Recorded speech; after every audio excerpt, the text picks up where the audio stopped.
is Angola? Angola lies on the west coast of southern Africa and is bathed by the Atlantic Ocean.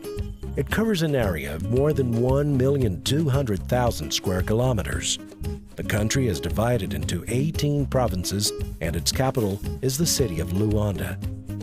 It also shares a 4,000-kilometer border with the Republic of Congo, the Democratic Republic of Congo, Zambia, and Namibia. The highest geographical point is Mount Moko, standing at 2,620 meters high, situated in the central province of Huambo. Angola owns one of the greatest hydrographical networks in the whole Africa, and its main rivers are the Kwanza, Zaire, Kunene, and Kabango. The main resources. Oil is still the main force of the Angolan economy, besides the production of diamonds, metals, agriculture, and cattle raising.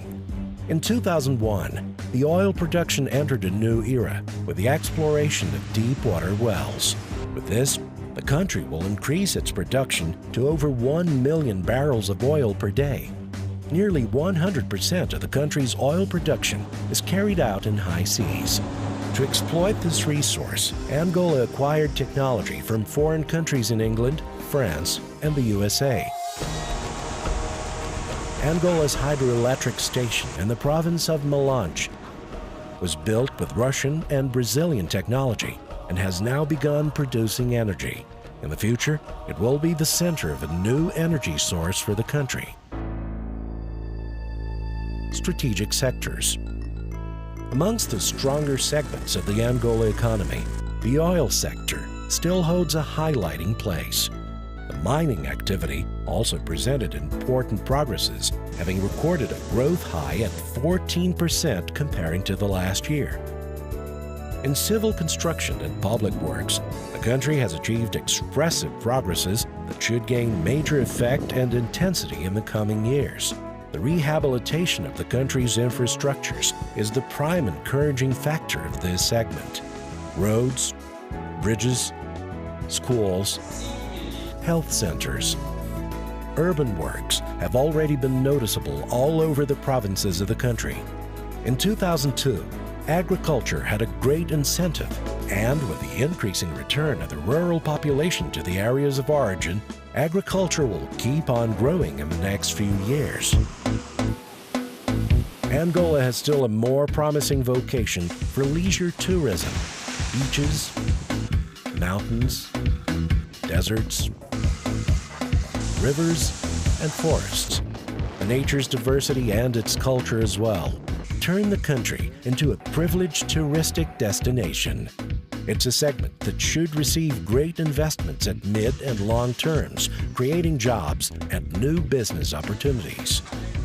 In order to resume its path towards development, the country will have to rebuild hospitals, schools, bridges, industries, in short, a great part of its infrastructures. Besides its own resources, Angola will need foreign investments in this process. The country's natural resources, the government's economic refunds, and the determination of the Angolan people show clearly that these investments will produce great results in the near future. This is what we are going to see next. The economic starting off. With the country's specification, Angola is already moving towards national reconstruction and economic stability, and the national production starts growing again. The first results are encouraging. Through an IMF loan trade agreement, the government adopted deflation measures, which impact can be measured in the daily life of the country.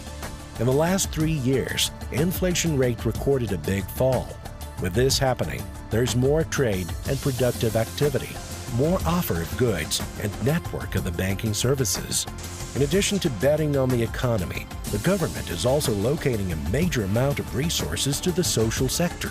In 2002, for the first time in years, the social destination of the state general budget exceeded the sum committed to the defense, a reflex of the peace times and return to normality of the ruling.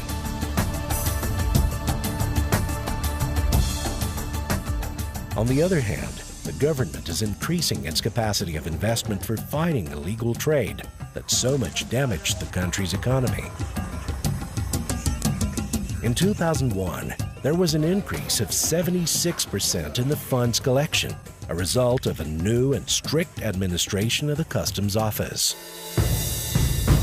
The people and the culture. Angola is an extremely musical country. The great variety of rhythms and traditional dances can be found from north to south of the country.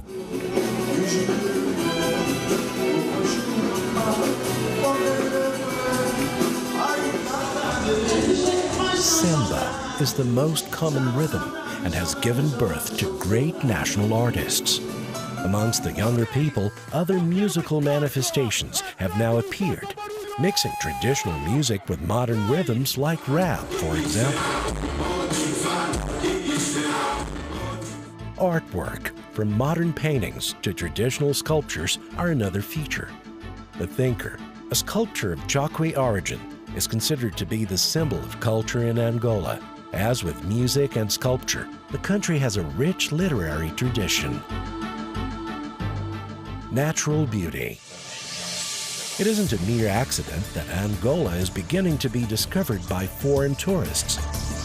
The Serra da Leba, the Tundavala, the Namibe Desert, the Calandula Waterfalls, the Luanda and Benguela beaches, the Mayombe Forest.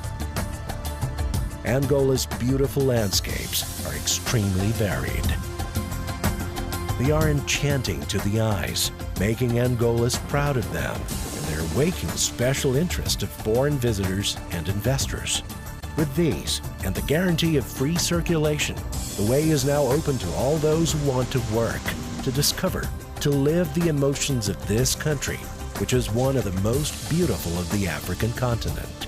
At the moment, the flux of tourists is basically related to business. With its great economic potential, Angola is becoming one of the main places for investors worldwide.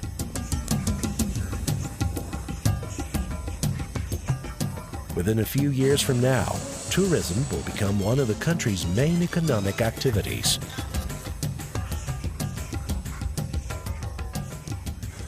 The coast, stretching from north to south, is a wonder in itself. Besides the coast, the countryside also offers places of great natural beauty, with vegetation ranging from savanna to forests. This is but a short summary of this nation. There's much more to see, read, listen to, and talk about. But to know more about this country, best thing is to visit it.